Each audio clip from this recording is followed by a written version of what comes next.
What's up, everybody? I'm Cinema Popcorn's favorite idiot, and about a month late, but let's talk about Superman.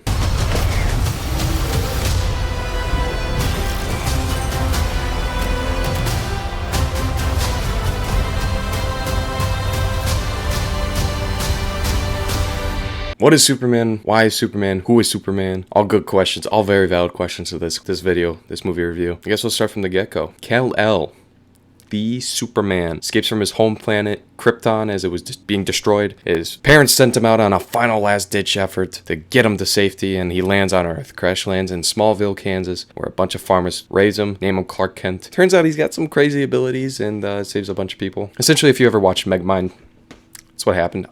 A dream life filled with luxury. Movie review time. Oh, what you guys are actually here for.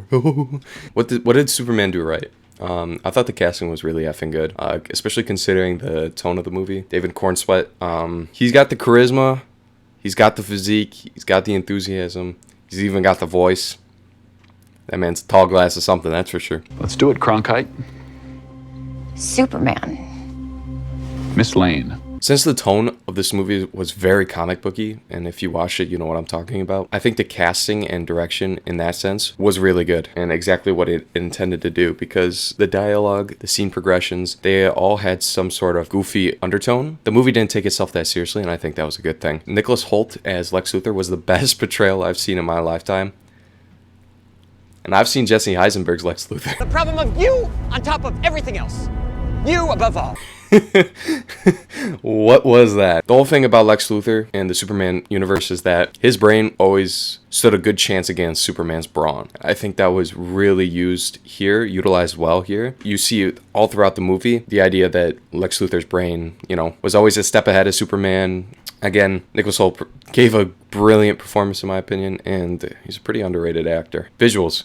I enjoyed a lot of the fight scenes. Again, it was more comic booky. It's really interesting. It was unique, and I kind of like the fight scenes. The fight scenes themselves, they were sufficient in my opinion. They were good, can't really fault it. I enjoyed the slow-mo. I enjoyed the emphasis on Superman trying to save as many people as possible. Like, that was the whole thing, that Superman is a beacon of human kindness, innate human kindness, and it's even to the point where it gets kind of annoying. But like, they did a good job of showing that here throughout the movie. Like, in fight scenes, he's saving people. He saved a squirrel at one point. And again, James Gunn did a good job with the slow-mo, because I thought there was a few good scenes and good looks there.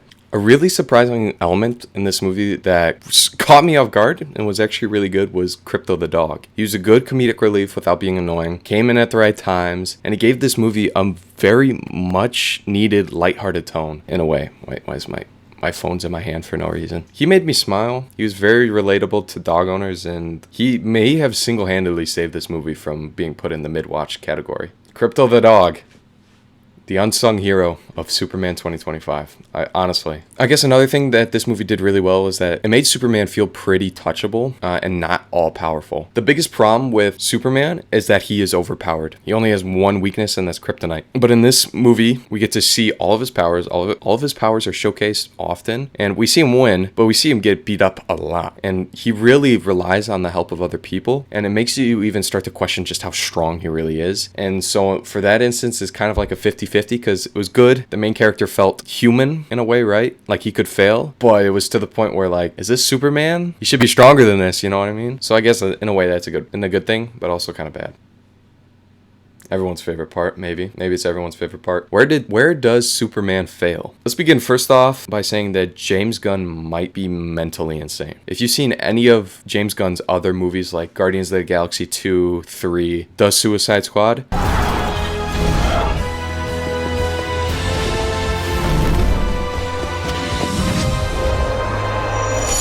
you have a good sense of the erratic nature that is his story, characters, and creatures. It's too much, and you'll see that. And I'm excluding Guardians of the Galaxy 1 because that's a masterpiece in my opinion. Gunn exposes us to way too many characters to keep track of. There's so many comic book elements that kind of seep into this one movie where it feels pretty disjointed and maybe a far-fetched movie world in a way, movie universe, you know? It doesn't feel like our Earth. This could be pretty overwhelming for those unfamiliar with certain plot elements or certain characters and such, and you're just kind of left wondering, who is Metamorpho? Who is the engineer? Like, who is Mr. Terrific? I think James Gunn kind of expects us to all kind of know everything since they're there without an introduction. So you're just left trying to pick up the pieces and figure out their powers by themselves. And like the whole idea of a pocket dimension and a bunch of other advanced comic book technology, it just made the world feel less relatable, especially since Gunn was trying to accomplish something with this movie, like a statement on our world. It didn't feel like our world, so maybe his message doesn't apply. Another thing was is that Eve, Jimmy, and other Daily Planet characters were all kind of dumb. Like, hey, the entire world switched on Lex Luthor from a single news snippet, news story in like a matter of minutes, and I just didn't care about them. Whenever they were on screen, I'm just like, let's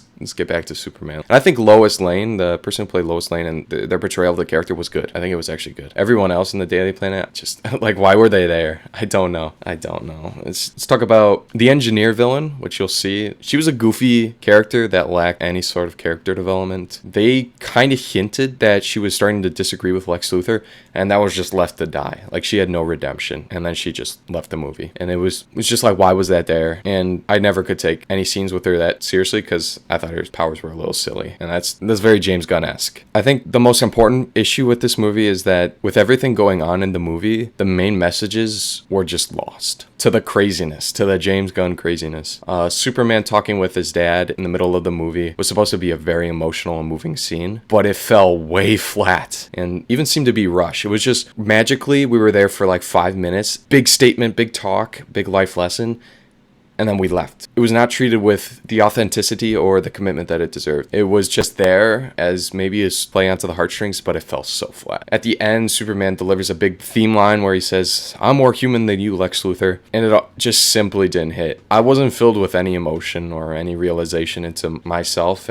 or how I treat others or anything like that. I just, like I said, this world did not feel relatable to ours. Instead, I guess I realized how much of a mess this movie was, because this big line, this big statement piece, right, that James Gunn had on the rest of the world and what's currently going on in the world right now, it did nothing for me. It's not like David Cornsweet didn't deliver it well. It was hollow. This movie felt hollow in a way, and it's completely unrelatable. Superman was always fighting for good and for fighting for the right things, but again, it just gets lost in all these side plots, side story elements, and characters, and it was lost. All the good-willed nature and lessons that James Gunn tried to put in here just was lost to his insanity. Overall, my final statement is that this was a step in the right direction for the DCU. However, I believe James Gunn just needs someone to say no. He can produce good movies. He just needs someone to say no every once in a while. I think the DC will be fine if they do that. Just get a guy, rein him in. I think he can produce a lot of good movies. All right, guys, this has been Superman 2025. I would definitely put this under the could watch because it did have a few good moments. Yeah. Peace out, guys.